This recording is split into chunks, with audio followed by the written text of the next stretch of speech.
영과 함께 원사주의 영과 함께 요한이 전한 거룩한 복음입니다. 주님 영광 받으소서. 그때에 예수님께서는 올리브 산으로 가셨다. 이른 아침에 예수님께서 다시 성전에 가시니 온 백성이 그분께 모여들었다. 그래서 그분께서는 앉으셔서 그들을 가르치셨다. 그때에 율법학자들과 바리사이들이 가늠하다 붙잡힌 여자를 끌고 와서 가운데에 세워놓고 예수님께 말하였다. 스승님, 이 여자가 가늠하다 현장에서 붙잡혔습니다. 모세는 율법에서 이런 여자에게 돌을 던져 죽이라고 우리에게 명령하였습니다. 스승님 생각은 어떠하십니까? 그들은 예수님을 시험하여 고소할 구실을 만들려고 그렇게 말한 것이다. 그러나 예수님께서는 몸을 굽히시어 손가락으로 땅에 무엇인가 쓰기 시작하셨다. 그들이 줄곧 물어대자 예수님께서 몸을 일으키시어 그들에게 이르셨다. 너희 가운데 죄 없는 자가 먼저 저 여자에게 돌을 던져라. 그리고 다시 몸을 굽히시어 땅에 무엇인가 쓰셨다. 그들은 이 말씀을 듣고 나이 많은 자들부터 시작하여 하나씩 떠나갔다. 마침내 예수님만 남으시고 여자는 가운데에 그대로 서 있었다. 예수님께서 몸을 일으키시고 그 여자에게 여인아, 그 자들이 어디 있느냐? 너를 단죄한 자가 아무도 없느냐 하고 물으셨다. 그 여자가 선생님 아무도 없습니다 하고 대답하자 예수님께서 이르셨다. 나도 너를 단죄하지 않는다. 가거라. 그리고 이제부터 다시는 죄짓지 마라.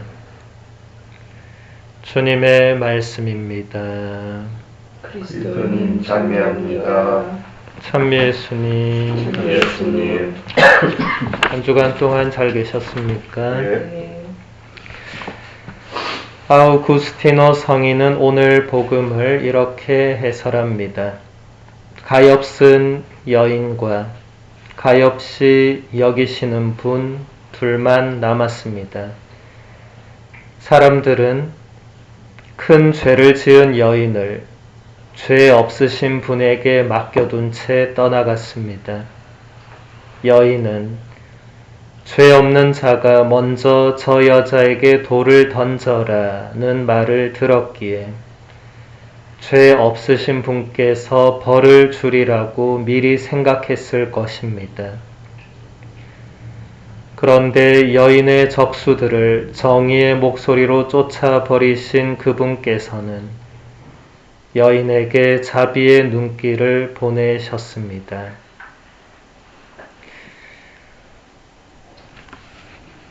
아우구스티노 성인이 해설한 첫 문장을 라틴어 원문 그대로 직역하면 이렇게 됩니다.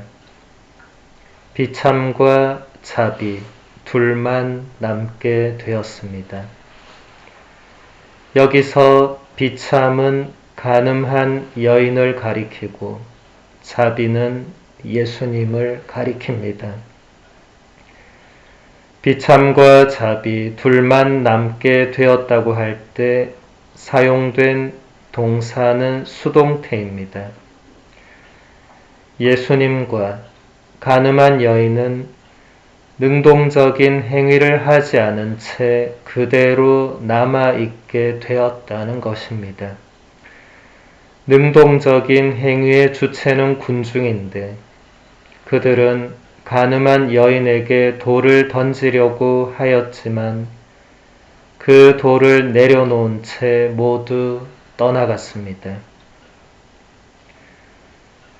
군중이 원래 하려고 했던 능동적인 행위는 가늠한 여인에게 돌을 던지는 것이었습니다.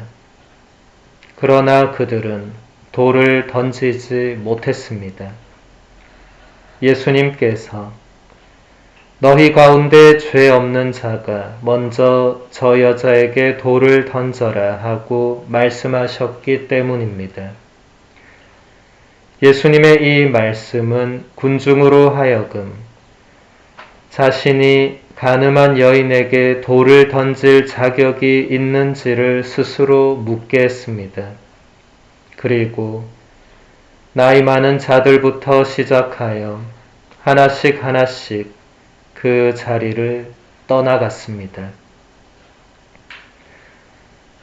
그들은 돌을 던지려고 하다가 돌을 내려놓아야 했습니다. 누군가 돌을 던지려고 했다면 예수님께서 자신의 죄를 밝히실 수 있다는 두려움이 앞섰을 것입니다. 예수님이 그 자리에 계시지 않았다면 군중은 아무 거리낌 없이 가늠한 여인에게 돌을 던졌을 것입니다. 자신의 죄를 아무도 모르기에 자신이 그 여인을 단죄해도 된다는 생각을 했을 것이기 때문입니다. 자신의 죄를 알면 우리는 다른 누군가를 단죄할 수 없습니다. 죄인이 죄인을 단죄할 수는 없기 때문입니다. 죄 없으신 분만이 죄인을 단죄할 수 있습니다. 그래서 가늠한 여인은 예수님과 둘만 남게 되었을 때도 여전히 두려움에 떨고 있었을 것입니다. 예수님은 여인을 단죄하실 수 있었기 때문입니다. 하지만 예수님은 여인을 단죄하지 않으셨습니다. 여인의 비참함을 자비로 용서해 주셨습니다. 아우구스티노 성인이 사용한 라틴어 원문을 보면 비참은 라틴어 미제라, 자비는 라틴어 미제리꼬르디아가 쓰였습니다. 성인의 수사학적 기법이 돋보이는 대목인데 미제라는 비참함, 불쌍함이고 미제리꼬르디아는 미제라의 라틴어 꼬르가 더해진 합성어입니다. 라틴어 꼬르는 마음을 의미합니다.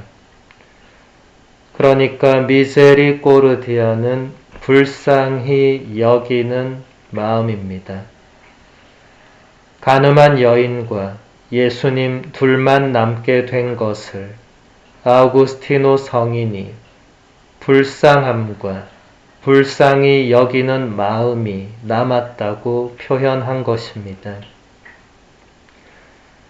죄인은 비참하고 불쌍합니다.